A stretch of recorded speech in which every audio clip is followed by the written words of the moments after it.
Betting apps ఈ రోజుల్లో ఎక్కువగా వినిపిస్తున్న పేరు బెట్టింగ్ యాప్స్. ప్రతి ఒక్కళ్ళు ఇన్స్టాగ్రామ్ ఇన్ఫ్లుయెన్సర్స్ అని, యూట్యూబర్స్ అని, సెలబ్రిటీస్ అని ప్రతి ఒక్కళ్ళు కూడా ఇది ప్రమోట్ చేస్తూనే ఉన్నారు. దీనివల్ల వాళ్ళకి ఎంత అమౌంట్ వస్తుందో తెలియదు, కానీ ఇది ప్రమోట్ చేయడం వల్ల దాంట్లో ఇన్వెస్ట్ చేసి ప్రాణాలు కోల్పోయిన అమాయకులు చాలామందే ఉన్నారు. ప్రతి ఒక్కళ్ళు మాకు ఇంత అమౌంట్ వచ్చింది, అంత అమౌంట్ వచ్చింది, ఇలా క్లిక్ చేస్తే అమౌంట్ వస్తుంది అని చెప్పి చాలామంది డబ్బులు విసిరేస్తూ కూడా చెప్తున్న వాళ్ళు ఉన్నారు. కానీ అవన్నీ నమ్మి తెలియని అమాయకులు ఎంతోమంది ప్రాణాలు కోల్పోతున్నారు.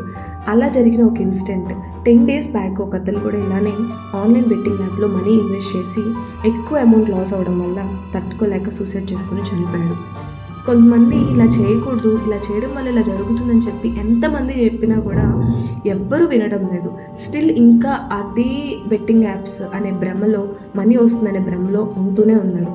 ఇప్పటికైనా కళ్ళు తెరుచుకుంటే చాలా మంచిది. ఐ హోప్ ఈ చిన్న వీడియో కూడా కొంతమందిలోనైనా మార్పు తెస్తుందని అనుకుంటున్నాను.